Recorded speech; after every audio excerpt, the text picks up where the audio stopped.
ఒకప్పుడు ఒక చిన్న గ్రామంలో ఒక చెరువు ఉండేది. ఆ చెరువులో చాలామంది రైతులు తమ పంటలకు నీరు తీసుకువెళ్ళేవారు. ఒకరోజు చెరువు చుట్టూ ముళ్ళు పెరిగాయి. వాటిని ఎవరు తీసి పారేయలేదు. ఒకరోజు ఒక రైతు తన కుండతో నీరు తీయడానికి వచ్చాడు. అతనికి ముళ్ళు చేతికి గాయాలు చేశాయి. అప్పుడు మరో రైతు చెప్పాడు, మనం అందరం కలిసి ఇవి తీయాలి, లేకపోతే మనమే నష్టపోతాం.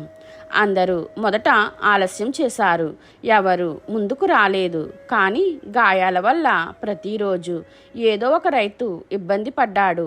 చివరికి అందరూ కలిసి ఒకరోజు పనిలో మునిగి ముళ్లను తీసేశారు. ఆ తర్వాత ఎవరికి కూడా గాయాలు కాలేదు.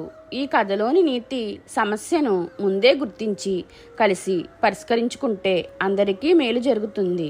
మీకు ఈ వీడియో నచ్చితే లైక్ చేయండి, షేర్ చేయండి, కామెంట్ చేయండి. నా ఛానల్ని సబ్స్క్రైబ్ చేసుకోండి.